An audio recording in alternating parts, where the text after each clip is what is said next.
বালু খেকোদের কবলে দক্ষিণের বেশিরভাগ নদ নদী। রাতেও অবৈধভাবে চলে উত্তোলন। ভাঙনের হুমকিতে তীরবর্তী এলাকা। সিন্ডিকেটের দাপটে অসহায় প্রশাসন। জলে গেল পায়রার ৬,৫০০ কোটি টাকা। ড্রেজিংয়ের বছর না যেতেই ফের নাব্য সংকট। ভিড়তে পারছে না বিদেশি জাহাজ। প্রকল্পের স্বচ্ছতা নিয়ে প্রশ্ন। এবং ডেঙ্গুতে বরগুনায় আরো 2 জনের মৃত্যু, প্রাণহানি বেড়ে 30। আক্রান্তের প্রকৃত সংখ্যা নিয়ে ধোঁয়াশা। সরকারি হাসপাতালের চেয়ে 3 গুণ বেশি শনাক্ত বেসরকারিতে।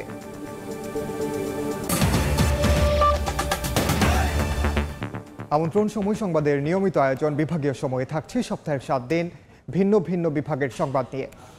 আজ থাকছে বরিশাল বিভাগ, সঙ্গে আছে আমি ওমর ইনান। বালু খেকোদের কবলে বরিশাল বিভাগের বেশিরভাগ নদ নদী। দিনের পাশাপাশি রাতেও অন্তত 70টি স্পটে প্রতিদিন কোটি কোটি টাকার অবৈধ বালু উত্তোলন করা হচ্ছে। এতে ভাঙন হুমকিতে নদী তীরবর্তী এলাকা। অপূর্ব রিপোর্ট।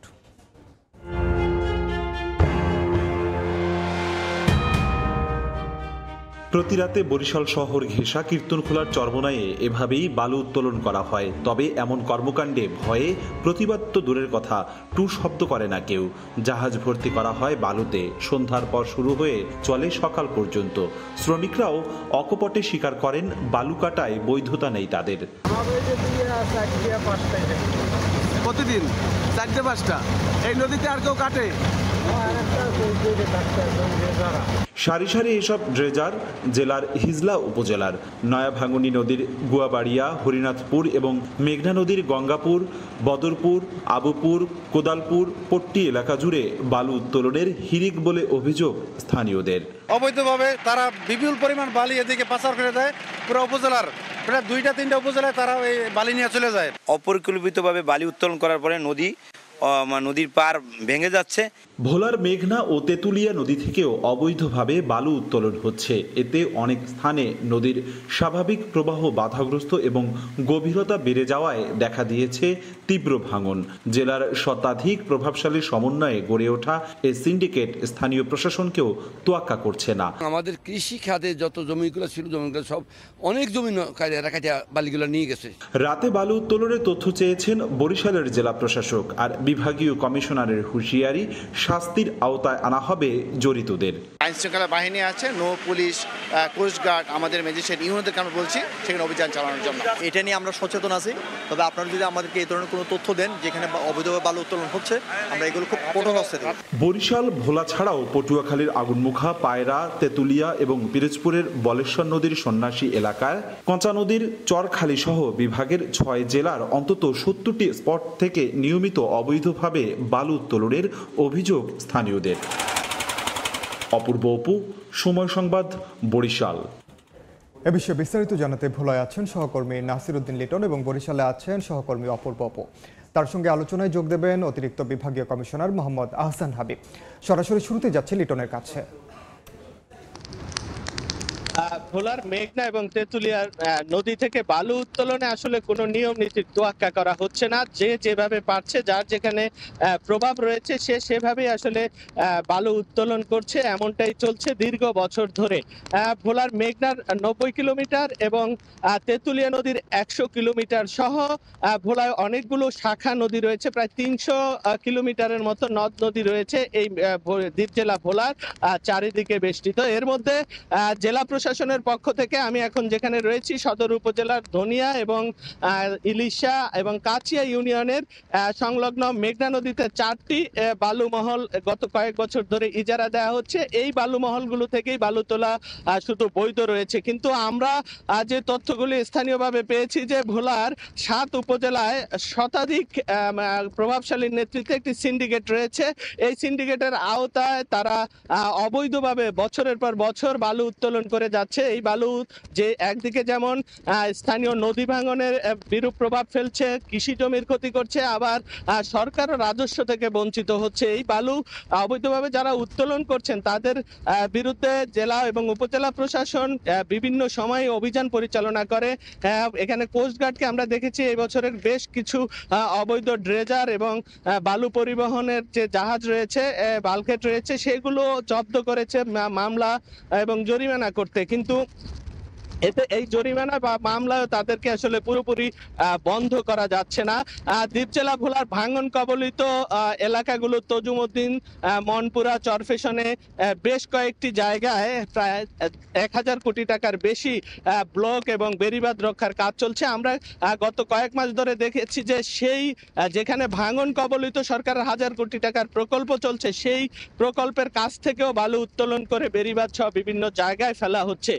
স্থানীয়দের অভিযোগ যে এই অপরিকল্পিতভাবে বালু উত্তোলনের কারণেই কিন্তু তারা বড় ধরনের ক্ষতি হচ্ছে। বিভিন্ন মেঘনা এবং তেঁতুলিয়া নদীর মধ্যবর্তী এলাকা যেগুলোতে চর পড়ছে, যেখানে বসতি এবং কৃষির সম্ভাবনা দেখা দিয়েছিল, সেই জায়গাগুলো আসলে এই অপরিকল্পিতভাবে বালু উত্তোলনের কারণে ভাঙনের মুখে পড়ছে এবং ভেঙে যাচ্ছে। তো তাদের দাবি হচ্ছে এই অপরিকল্পিতভাবে যারা বালু তুলছে, অবৈধভাবে বালু তুলছে, তাদেরকে সরকারের নিয়ন্ত্রণে আনার জন্য।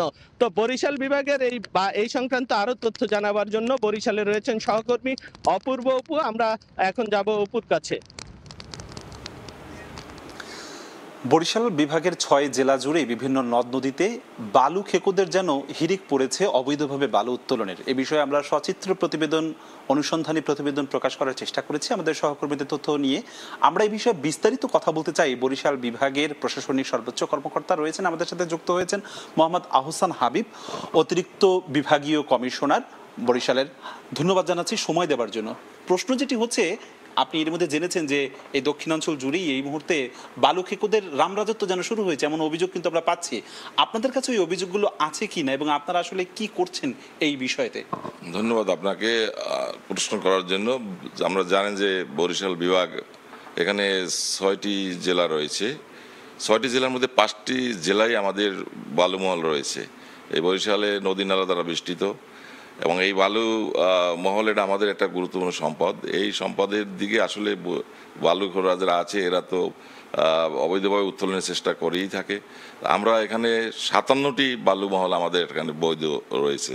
তার মধ্যে 23টি বালুমহল আমরা অলরেডি ইজারা দিয়েছি, আর 34টি বালুমহল আছে যেটা ইজারা দেওয়া হয় নাই বা দেওয়ার চেষ্টা চলছে এবং চলমান আছে। বিভিন্ন কারণে অনেকগুলো হচ্ছে না। তো এই যেগুলো দেওয়া হয় নাই সেই সমস্ত জায়গায় অবৈধভাবে বালু উত্তোলনের বিভিন্নভাবে প্রচেষ্টা চলে। তো প্রশাসন সবসময় তৎপর থাকে এই সম্পদটাকে সংরক্ষণ করা, যাতে করে বৈধভাবে বালু উত্তোলন করে এই এলাকার উন্নয়ন করতে পারে এবং এই এলাকার যে উন্নয়নের জন্য এই বালু একটি গুরুত্বপূর্ণ একটা উপাদান। আমরা আসবো, তার আগে জেনে নেই যে এই যে আপনি বলছেন, নিজেও জানেন যে অবৈধভাবে বালু উত্তোলন হচ্ছে, এই অবৈধভাবে বালু উত্তোলন হওয়ার পর মানে প্রশাসন তাহলে কি করছে? স্বাভাবিক অবস্থায় এই প্রশ্নটা আসে এবং আমরা দেখেছি যে রাতের বেলায়, অর্থাৎ গত রাতেও আমরা গিয়েছি বরিশাল শহর ঘেঁষা কীর্তনখোলা নদীতে, সেখানে দেখেছি রাতের বেলাতে একেবারে জাহাজ ভর্তি করা হচ্ছে বালু। তাহলে প্রশাসন কি করে? জি, এই বালু আসলে রাতের বেলা আমরা উত্তোলনের কোনো পারমিশন নেই, আমরা উত্তোলন হয় না, এটা অবৈধভাবে করে। আমরা তাৎক্ষণিকভাবে আমাদের যে মোবাইল কোর্ট আছে সেটা আমরা পরিচালনা করি। ইতিমধ্যে আমরা অনেক মোবাইল কোর্ট পরিচালনা করেছি। মোবাইল কোর্টের তথ্য আমাদের এখানে রয়েছে। এখানে আমরা বরিশাল জেলায় 24টি মোবাইল কোড করেছি, যেখানে আমরা আদায় করেছি প্রায় 31 লক্ষ টাকা। পটুয়াখালীতে 4টি মোবাইল কোড হয়েছে, ভোলায় 18টি মোবাইল কোড, পিরোজপুরে 5টি, বরগুনায় 8টি। এভাবে আমরা 59টি মোবাইল কোড ইতিমধ্যে আমরা সম্পন্ন করেছি এবং এতে 56,80,000 টাকা উত্তোলন হয়েছে, আদায় হয়েছে। তো এখানে আসলে মোবাইল কোড তো আছেই, আমরা অনেক ড্রেজার আমরা জব্দ করি, বিভিন্ন গ্রেপ্তারও হয়েছে। প্রশাসন সবসময় তৎপর আছে। যখনই কোনো আমরা এই ধরনের কোনো অপতৎপরতা দেখছি, আমরা সাথে সাথে আমাদের জেলা ম্যাজিস্ট্রেটদেরকে বলা আছে, তারা তাদেরকে নির্বাহী ম্যাজিস্ট্রেটদেরকে সাথে সাথে পাঠান এবং আমরা মোবাইল কোড পরিচালনা করি।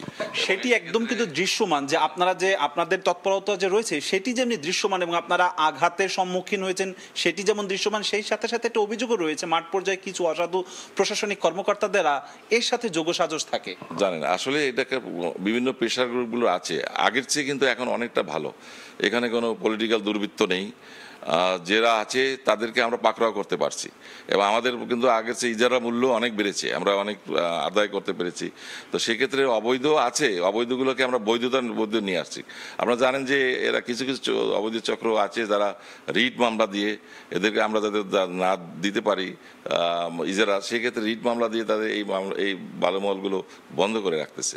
তো সেই মামলায় আমরা করতেছি, আমাদের আইনি ব্যবস্থাও নিচ্ছি আমরা হিয়ারিং করছি এবং কিছু কিছু আমরা রিট থেকে সরে এনে আমরা আবার এগুলোকে ইজারা আওতায় নিয়ে আসছি। অনেক সময় আছে আমাদের টাইমের যেটা আছে টাইম বারটা চলে গেছে, আবার টাইম বাড়িয়ে দিয়েছি, যেটা বিওএ কমিশনের অনুমোদন দেয়, আমরা 21 দিন করে বাড়িয়ে দিয়েছি। কিছু কিছু আছে চলমান আছি এগুলোকে ইজারা দেওয়ার ক্ষেত্রে। তো অবৈধ যেহেতু এটা অনেক দামি প্রোডাক্ট আর কি, এই বালু নিতে পারলেই তো অনেকেই, এখানে অনেকগুলো গ্রুপ কাজ করে এবং এরা সবসময় চেষ্টা করে রাতের অন্ধকারে গিয়ে এই বালুগুলোকে তারা একদম পরিষ্কার রাতের বেলাতে যে করে সেটি যেমন সত্য দিনের বেলাতেও করে। কিন্তু আরেকটি প্রশ্ন আপনাকে করতেই চাই, আপনারা তো অবৈধ যারা কাজ করে তাদেরকে তো গ্রেপ্তারের আওতায় আনেন, সেই সাথে সাথে কি প্রশাসনের যে সমস্ত অসাধু কর্মকর্তারা এর সাথে জড়িত হয় তাদের কি কোনো নজির আছে? হ্যাঁ, তাদের নজরদারি আছে যাতে প্রশাসনের কোনো লোক যার সাথে যাতে জড়িত না হতে পারে। এখন এই ধরনের খবর কম আছে যেহেতু প্রশাসন খুবই তৎপর থাকে। তো প্রশাসন এখন একেবারে নিরপেক্ষ, কোনো বায়াসনেস নাই, কোনো পলিটিক্যাল কোনো এখানে কোনো সেই ধরনের কোনো প্রেশার গ্রুপ কাজ করতেছে না। তো সুতরাং আমরা এখন স্বাধীনভাবেই কাজ করতে পারছি এবং আমাদের প্রশাসনের অ্যাকশন রিয়াকশন ব্যাপক আছে এবং আমার মনে হয় এখন আমরা দেখবেন যে এটা অনেকটা উন্নতি হয়েছে। তো আগামী দিনে আমরা এই সম্পদের সংরক্ষণ করতে চাই। এই সম্পদের সংরক্ষণ আমাদের করতেই হবে এবং আমরা জানেন যে পরিবেশ বিপর্যয় ঘটে এমন বালু আমরা উত্তোলন করতে দেই না। সাধারণত নদী ভাঙ্গন হতে পারে, দুই পার ভেঙে যেতে পারে এবং নদী ভাঙ্গন তো তীব্র হচ্ছে, বরিশাল তীব্র হচ্ছে। তা যে সমস্ত জায়গাগুলো এই ধরনের থ্রেড আছে, আমরা পানি উন্নয়ন বোর্ডকে আমরা হাইড্রোলিক সার্ভে যেটা হাইড্রোগ্রাফিক সার্ভে আছে সেই সার্ভের মাধ্যমেই আমরা যেটাকে মনে করি যে এটা উপযুক্ত এবং এখান থেকে সম্পদ আহরণ করলে বালু আহরণ করলে কোনো পরিবেশের বিপর্যয় ঘটবে না বা বন্যার কোনো হবে না, সেই ক্ষেত্রে নদীর নাব্যতাও নষ্ট হবে না, সেই ক্ষেত্রে সেই জাতীয় জায়গায় আমরা সাধারণত এই বালুমহলটা সাধারণত ঘোষণা করে থাকি এবং বালুমহল ইজারা দিয়ে থাকি। অন্যগুলো এই অসবুজ চক্রগুলো তারা চেষ্টা করে যাতে এই যেগুলো অবৈধ তো অবৈধই এবং সেই অবৈধগুলোই আমাদেরকে ক্ষতি করে এবং সেক্ষেত্রে পায়রা বন্দরের একটা আছে, যেটা পায়রা বন্দর অবজেকশনের কারণে আমরা সেখানে বন্ধ রেখেছি যে ভাঙ্গনের সৃষ্টি হতে পারে। আমাদের হিজলা কিন্তু ব্যাপক বালু রয়েছে, ওখানেও অনেকটা বড় ধরনের মেহেন্দিগঞ্জ, ভোলা, এই সমস্ত জায়গাগুলোতে আমাদের বালুর বগা সম্ভাবনা আছে। ঠিক আছে, অনেক ধন্যবাদ। অনেকগুলো গুরুত্বপূর্ণ তথ্য দিলেন আমাদেরকে বরিশালের অতিরিক্ত বিভাগীয় কমিশনার। তিনি কিন্তু কড়া হুঁশিয়ারি দিয়েছেন যে যেই এই অপরাধের সাথে জড়িত হবে না কেন তাকে কিন্তু কঠোর শাস্তির আওতায় তারা আনবে। বরিশাল থেকে আমার কাছে সবশেষ এতটুকুই খবর ছিলাম ভোলা ও বরিশালে। বিভাগীয় সময় আরও থাকছে। চিকিৎসক সংকটে পিরোজপুর জেলা সদর হাসপাতাল, 34টি পদের মধ্যে শূন্য 20টি, ব্যাহত স্বাস্থ্যসেবা, জনবল নিয়োগের চেষ্টা চলছে জানালেন সিভিল সার্জন। যেন জলে পড়েছে পায়রা বন্দরের ড্রেজিং প্রকল্পের 6,500 কোটি টাকা। বছর না যেতে এই নদীর গভীরতা ফিরেছে আগের অবস্থানে। নাব্য সংকটে বন্দরে ভিড়তে পারছে না বিদেশি জাহাজ। এত বিশাল ব্যয়ে বাস্তবায়ন করা প্রকল্পের কার্যকারিতা ও স্বচ্ছতা নিয়ে উঠছে প্রশ্ন। বন্দর চেয়ারম্যান বলছেন ড্রেজিংয়ের সময় বন্দরটি সচল না করা ছিল ব্যর্থতা। শিকদার জাবির হোসেনের রিপোর্ট, ক্যামেরায় ছিলেন তৌকিব পেদা। 2016 সালে দেশের তৃতীয় সমুদ্র বন্দর হিসেবে আনুষ্ঠানিকভাবে যাত্রা শুরু করে পায়রা সমুদ্র বন্দর। শুরু থেকেই এই বন্দরের প্রধান প্রতিবন্ধকতা ছিল চ্যানেলের প্রয়োজনীয় গভীরতার অভাব। শুরুতে রামনাবাদ চ্যানেলের প্রাকৃতিক গভীরতা ছিল গড়ে 6.3 মিটার। এই নাব্যতা ধরে রাখতে 2020 সালে 413 কোটি 33 লাখ টাকা ব্যয়ে শুরু হয় রক্ষণাবেক্ষণ ড্রেজিং প্রকল্প। এতে বড় জাহাজ চলার মতো নাব্যতা না আসায় হাতে নেওয়া হয় আরও বড় প্রকল্প ক্যাপিটাল ড্রেজিং। দেশের চরম ডলার সংকটের মধ্যেও 2022 সালে রিজার্ভ থেকে প্রায় 6,500 কোটি টাকা ব্যয়ে শুরু হয় পায়রার ড্রেজিং প্রকল্প।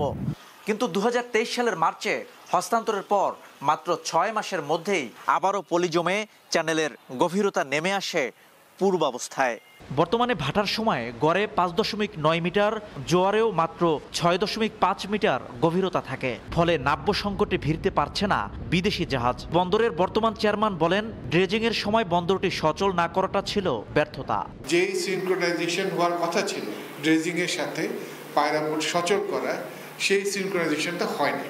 ক্যাপিটাল ড্রেজিং সম্পন্ন হওয়ার পর বন্দর কর্তৃপক্ষ থেকে 10.5 মিটার গভীরতার কথা জানালেও তখন কাজে আসেনি এ নাব্যতা। কারণ ফার্স্ট টার্মিনাল নির্মাণ কাজ শেষ না হয় চ্যানেলে মাদার ভেসেল ঢুকতে পারলেও জেটিতে ভিড়তে না পারায় লাইটারাজের মাধ্যমেই পণ্য খালাস করতে হয়েছে। তবে ব্যবসায়ীরা বলছেন চ্যালেঞ্জের পাশাপাশি পায়রা বন্দরে রয়েছে বিপুল সম্ভাবনা। শুধু দরকার নিয়মিত ড্রেজিংয়ের মাধ্যমে নাব্যতা ধরে রাখা এবং প্রকল্পের অর্থের যথাযথ ব্যবহার। বন্দরের কাজকর্মগুলা সুচারুরূপে করতে হবে, চ্যানেল কন্টিনিউয়াস ড্রেজিং লাগবে চ্যানেলে।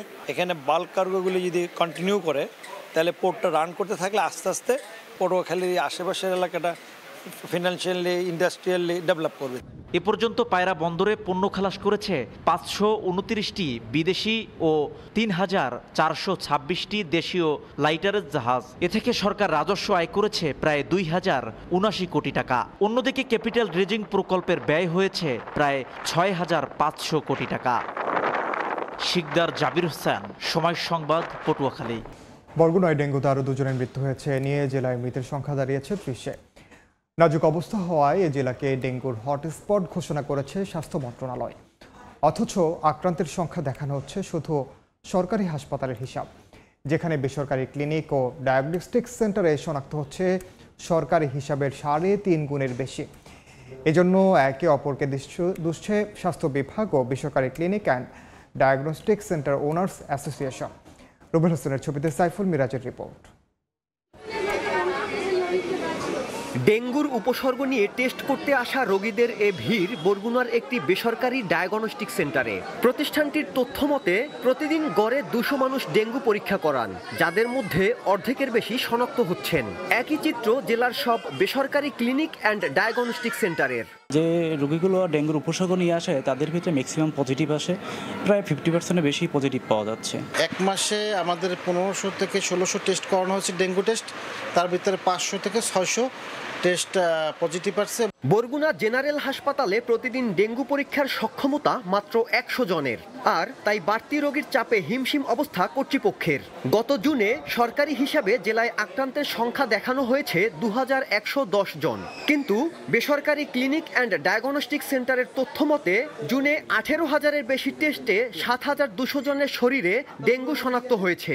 ফলে ডেঙ্গুর প্রকৃত চিত্র নিয়ে তৈরি হয়েছে ধোঁয়াশা, বাড়ছে উদ্বেগ। বরগুনায় প্রকৃত ডেঙ্গুর যে তথ্য, সেই তথ্য কিন্তু আমরা পাচ্ছি না। তো সেক্ষেত্রে আসলে এই বেসরকারি হাসপাতালে যে টেস্টগুলো হয় তার সাথে সরকারি একটা সমন্বয় ঘটানো যায় কিনা, এই সমন্বয় ঘটাতে পারলে কিন্তু আমরা বরগুনার প্রকৃত চিত্র পেতে পারতাম। প্রতিদিন রোগী ভর্তি 190-200, একসাথে এই 190-এর বের হওয়া সম্ভব না বিধায় আমরা সাপোর্ট 50% দিতে পারছি। তথ্যের সমন্বয় না থাকায় একে অপরকে দুষছে স্বাস্থ্য বিভাগ ও বেসরকারি clinic and diagnostic centre owners association. June 2025 মাসে টেস্টের আমাদের পরিসংখ্যান বলছে 18,000-এর বেশি হবে, যার মধ্যে 40%ই পজিটিভ। আমাদের এই তথ্য স্বাস্থ্য বিভাগ নিচ্ছে না। যদি এই তথ্য নিত তাহলে বরগুনার ডেঙ্গুর পরিস্থিতি প্রকৃত চিত্র ধরা পড়ত।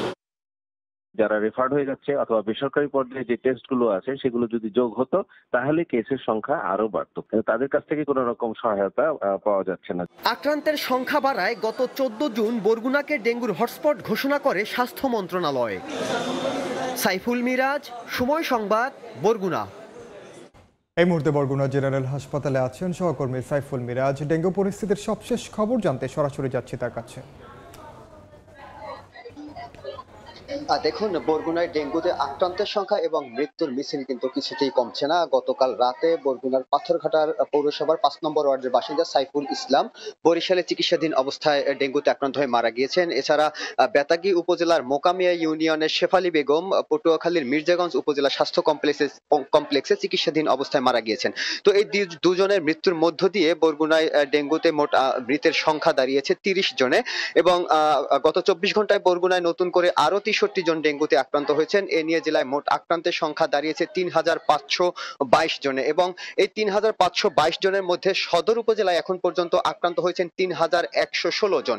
তো বরগুনা সদর উপজেলায় কিন্তু ডেঙ্গুর প্রকোপটা সব থেকে বেশি। আমরা স্থানীয় প্রশাসনের সঙ্গে কথা বলেছি, তারা আমাদেরকে জানিয়েছেন যে সমন্বিতভাবে বরগুনায় ডেঙ্গু প্রতিরোধে পরিষ্কার পরিচ্ছন্নতা অভিযান এবং মশক নিধন কার্যক্রম পরিচালিত হচ্ছে, কিন্তু যে হারে প্রতিদিন ডেঙ্গু আক্রান্ত রোগী শনাক্ত হচ্ছেন তাতে কিন্তু স্থানীয়রা এই পরিষ্কার পরিচ্ছন্নতা অভিযান এবং মশক নিধন কার্যক্রমে সন্তোষ প্রকাশ করছেন না। চিকিৎসকরা বলছেন যে প্রতিদিনই ডেঙ্গু আক্রান্তের রোগীর সংখ্যা বৃদ্ধি পাচ্ছে এবং প্রতিদিন এই একই চিত্রের কারণে তাদেরও চিকিৎসা সেবা প্রদান করতে হিমশিম খেতে হচ্ছে। এখানে কিন্তু হসপিটালে কিন্তু রোগীদের তিল ধরার ঠাঁই নেই। এখন কেবিন বেড ছাপিয়ে কিন্তু মেঝেতেও রোগীদের চিকিৎসা নিতে হচ্ছে। একটি মানবিক বিপর্যয় এখানে ডেঙ্গুর কারণে দেখা দিয়েছে। চিকিৎসকরা বলছেন যে কোনোভাবেই চিকিৎসা সেবা প্রদান করে কিন্তু ডেঙ্গু আক্রান্ত রোগীদের ডেঙ্গু প্রতিরোধ করা সম্ভব নয়, কারণ ডেঙ্গু প্রতিরোধ করতে হলে এডিস মশার আবাসস্থল ধ্বংস করতে হবে। কিন্তু আমরা বরগুনার বিভিন্ন প্রত্যন্ত গ্রাম অঞ্চলে খোঁজ খবর নিয়ে দেখেছি যে বরগুনা পৌর শহরের তুলনায় গ্রাম অঞ্চলে রোগীর সংখ্যা এখন বৃদ্ধি পেয়েছে, কিন্তু সেই ক্ষেত্রে কিন্তু বরগুনায় পৌর শহরেই শুধুমাত্র পরিষ্কার পরিচ্ছন্নতা অভিযান পরিচালিত হচ্ছে, কিন্তু ইউনিয়ন পর্যায়ে এখন পর্যন্ত আগের পরিষ্কার পরিচ্ছন্নতা অভিযান পরিচালিত হচ্ছে না, যার ফলে কিন্তু গ্রাম অঞ্চলে ডেঙ্গু আক্রান্ত রোগীর সংখ্যা বৃদ্ধি পাচ্ছে। তো এই পরিস্থিতি যদি চলতে থাকে তাহলে এই ডেঙ্গু পরিস্থিতি কোনোভাবেই আর নিয়ন্ত্রণে আসবে না বলে আমাদেরকে চিকিৎসকরা জানিয়েছেন। তো এই ছিল বরগুনা থেকে আমার কাছে সবশেষ। সরাসরি যুক্ত ছিলাম বরগুনায়। বিভাগীয় সময় আরো থাকছে। পানিয়ার কাদায় ভরপুর পটুয়াখালীর শারিকখালী সড়কে লাগেনি উন্নয়নের ছোঁয়া, চরম ভোগান্তিতে 3 ইউনিয়নের মানুষ, প্রকল্প অনুমোদনের অপেক্ষায় এলজিইডি। চিকিৎসক সংকটে পিরোজপুর জেলা হাসপাতাল, 34টি চিকিৎসক পদের বিপরীতে শূন্য 20টি। ব্যাহত হচ্ছে স্বাস্থ্যসেবা, জনবল সংকটে রোগীর চাপ সামলাতে হিমশিম অবস্থা কর্মরতদের। সিভিল সার্জন বলছেন নতুন পদায়ন করতে এরই মধ্যে ঊর্ধ্বতন কর্তৃপক্ষকে জানানো হয়েছে। জিয়াউল হকের পাঠানো তথ্য ও ছবি নিয়ে রিপোর্ট। হাসপাতালে উপচে পড়া ভিড়, শয্যা সংকটে রোগীর জায়গা হয়েছে মেঝেতে। পিরোজপুরে সরকারি স্বাস্থ্যসেবার সবচেয়ে বড় জায়গা সদরের জেলা হাসপাতাল। 2009 সালে হাসপাতালটি 50 শয্যা থেকে 100 শয্যায় উন্নীত করা হয়। তবে বর্তমানে চিকিৎসক সংকটে ব্যাহত হচ্ছে সেবাদান। কর্তৃপক্ষের তথ্য মতে 34টি পদের মধ্যে কর্মরত আছেন মাত্র 14 জন। রোগী ও স্বজনরা জানান অন্তর্বিভাগে দিনে একবার রোগী দেখতে আসেন চিকিৎসক। জটিল রোগে আক্রান্তদের পাঠানো হয় বরিশাল মেডিকেল ও খুলনা মেডিকেলে। ডাক্তারের সংকটের কারণে আমাদের রোগীর শেষ কাঙ্ক্ষিত সেবা পাচ্ছি না। ডাক্তার দাইতে আইছি আর বসে আছি, কোনো ডাক্তার পাইতে আসি না। এটা হচ্ছে একটা আকরা যে এই জায়গায় এমন একটা সমস্যা, কোনো ডাক্তারও পাবো না, কিছু না, যাওয়া লাগবে আবার বাইরে গেলে 1000 টাকা বিল। বেশি বেশি ডাক্তার থাকলে আমাদের একটু কষ্ট কম হইতো। জনবল সংকটে রোগীর চাপ সামলাতে হিমশিম অবস্থা কর্মরতদের। আমাদের 100 বেডের হাসপাতাল, প্রায় সময় নিয়ার অ্যাবাউট 200 পেশেন্ট ভর্তি থাকে। ফলে হয় কি যে আমরা পেশেন্টগুলোকে যে আরও নিবিড়ভাবে চিকিৎসা দিতে আমরা অনেক ক্ষেত্রে পারি না। সিভিল সার্জন বলছেন নতুন পদায়ন করতে এরই মধ্যে ঊর্ধ্বতন কর্তৃপক্ষকে জানানো হয়েছে। ঊর্ধ্বতন কর্তৃপক্ষকে আমরা জানিয়েছি আমাদের যে শূন্য পদগুলিকে পূরণ করার জন্য। তো আমরা আশা করি অচিরেই হয়তো আমাদের লোকজন চলে আসবে এবং আমরা রোগীদের সেই সেবাটা আমরা কাঙ্ক্ষিত সেবা দিতে পারবো। কর্তৃপক্ষের তথ্য মতে পিরোজপুর জেলা হাসপাতালের 3 বিভাগ মিলিয়ে প্রতিদিন গড়ে অন্তত 800 রোগী স্বাস্থ্যসেবা নেন। সময় সংবাদ, পিরোজপুর। পটুয়াখালী সদর উপজেলার মুচিরপুল ব্রিজ শারিকখালী সড়কে লাগেনি উন্নয়নের ছোঁয়া। 2 কিলোমিটার দীর্ঘ সড়কটির বেহাল দশায় চরম ভোগান্তিতে 3 ইউনিয়নের বাসিন্দারা। এলজিডি বলছে এরই মধ্যে সড়কটি পাকা করতে প্রকল্প তৈরি করে মন্ত্রণালয়ে পাঠানো হয়েছে। মোহাম্মদ মনির হোসেন বাদলের পাঠানো তথ্য ও সুজন দামের ছবি নিয়ে রিপোর্ট।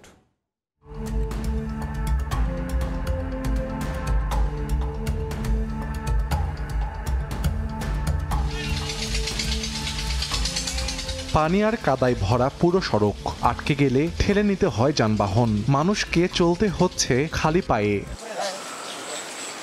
পটুয়াখালী সদর উপজেলার আউলিয়াপুর ইউনিয়নের মুচিরপুল বাজার ব্রিজ থেকে শারিকখালী মাধ্যমিক বিদ্যালয় পর্যন্ত 2 কিলোমিটার সংযোগ সড়ক এখনো পাকা করা হয়নি। রাস্তাটির বিভিন্ন স্থানে বড় বড় গর্ত সৃষ্টি হয়েছে। বর্ষা মৌসুমে জলাবদ্ধতা আর কাদার কারণে চরম ভোগান্তিতে পড়তে হয় স্থানীয়দের। এলাকাবাসী বলছেন বারবার বিভিন্ন মহল ও জনপ্রতিনিধিদের জানানো হলেও এখনো মেলেনি কোনো সমাধান। পানি উঠে যায়, বৃষ্টির দিনে খুবই সমস্যা, যাতায়াত একদম বন্ধ হয়ে যায়। জন্মের পরে রাস্তাটিতে একটু মাটি দিতে দেখিনি, ইট পাথরের ছোঁয়া তো দূরের কথা। কোনো বিয়ের প্রস্তাবও আসতে পারে না কাদা প্যাকেট লেগে। সালোয়ার ব্যাগ নষ্ট হয়ে যায়, আমরা পড়ে যাই সিসলা খেয়ে, যার জন্য আমরা স্কুলে যেতে পারি না। স্কুলে যাইতে দেরি হইলে স্যাররা বকাবকি করে। পানি আনতে গেছি, হ্যাঁ পড়তে যাই। সংসার চালাইতে অনেক কষ্ট হয়, পাঁচ পাতি চালাইলে কাদার মধ্যে নষ্ট হয়ে যায়। অসুস্থ রোগী থাকে, তাকে নেওয়ার কোনো মাধ্যম নাই, একমাত্র মরার পরে যে খাটে তোলা হয় ওই খাট ছাড়া তাকে এরকম ভাবে শহরে বা হাসপাতালে নেওয়ার কোনো ব্যবস্থা নাই। এলজিইডি বলছে এরই মধ্যে সড়কটি পাকা করতে একটি প্রকল্প তৈরি করে মন্ত্রণালয়ে পাঠানো হয়েছে। অনুমোদন হলেই শুরু হবে কাজ। প্রাথমিকভাবে একটা পাকগুলো তৈরি করে পটুয়াখালী প্রকল্পতে অন্তর্ভুক্ত করা হয়েছে। এই প্রকল্পটি মিনিস্ট্রি পর্যায়ে আছে, এটা অ্যাপ্রুভাল হইলে আমরা পরবর্তীতে টেন্ডারে যাব। মুচিরপুল ব্রিজ শারিকখালী সড়কটি প্রতিদিন আউলিয়াপুর সহ 3 ইউনিয়নের অন্তত 5,000 মানুষ ব্যবহার করেন। সময় সংবাদ, পটুয়াখালী। ফরেন সার্ভিস একাডেমিতে কথা বলছেন প্রধান উপদেষ্টার বিশেষ সহকারী ফয়েজ আহমদ তৈয়ব। সরাসরি যাচ্ছে সেখানে। যদিও তার উদ্দেশ্য ভালো ছিল, কিন্তু এই পলিসিকে ব্যবহার করে বিগত স্বৈরাচারী সরকার 7 এবং 8 স্তরের লাইসেন্সিং রেজিম প্রবর্তন করে এবং এই রেজিমটা দিন শেষে মধ্যস্বত্বভোগীদের সুবিধা দেয় এবং এই সুবিধাগুলোর মাধ্যমে আমরা দেখেছি প্রায় 3,400-র বেশি লাইসেন্স বরাদ্দ করা হয়েছে বিগত 15 বছরে।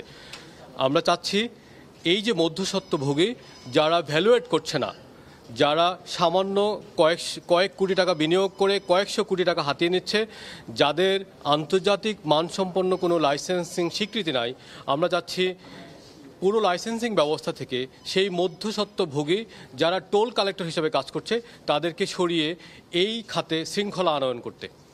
এবং আমরা দেখেছি যে এখানে মাত্র 5 থেকে 10 কোটি এবং সর্বোচ্চ 50 কোটি টাকা বিনিয়োগ করে 400 কোটি টাকার বেশি হাতিয়ে নেওয়া হয়েছে এবং সেই বছরে হাতিয়ে নেওয়া হচ্ছে এবং সেই অর্থের মাত্র 50% সরকারকে দেওয়া হচ্ছে।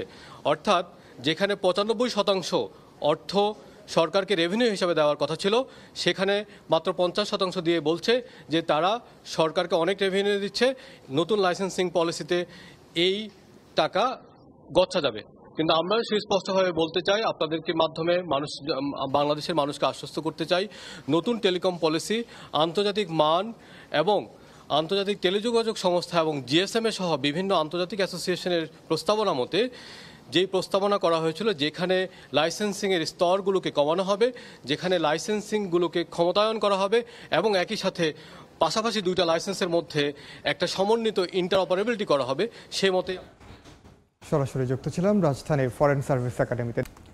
বাংলাদেশ ইনস্টিটিউট অফ টেকনোলজি মডেলের আদলের স্বতন্ত্রতা নিশ্চিতের এক দফা দাবিতে সমাবেশ করেছেন বরিশাল ইঞ্জিনিয়ারিং কলেজের ইনস্টিটিউটের শিক্ষার্থীরা।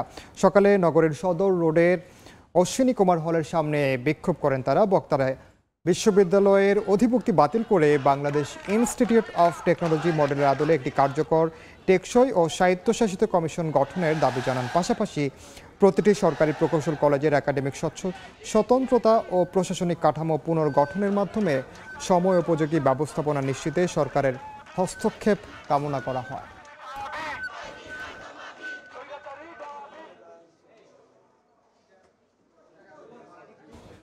এবার জেনে নেব বরিশাল বিভাগের গত সপ্তাহের আলোচিত ঘটনা। পহেলা জুলাই দুপুরে বরগুনা সদরের পাতাকাটা গ্রামে জুনায়েদ ও ইয়াসিন নামে 2 শিশু বাড়ির পাশের পুকুর পাড়ে খেলতে যায়। এ সময় তারা পানিতে পড়ে যায়। দীর্ঘ সময় তাদের দেখতে না পেয়ে খোঁজাখুঁজি করে পরিবার। পরে ভাসমান অবস্থায় পুকুর থেকে তাদের উদ্ধার করে হাসপাতালে নিলে মৃত ঘোষণা করেন চিকিৎসক।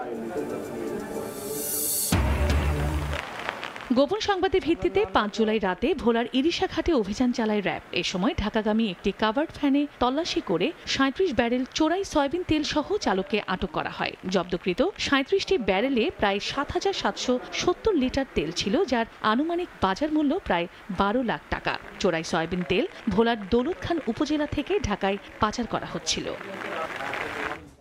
এই ছিল বিভাগীয় সময়ে। আগামীকাল থাকবো রংপুর বিভাগের আয়োজন নিয়ে। সঙ্গে থাকুন সময়।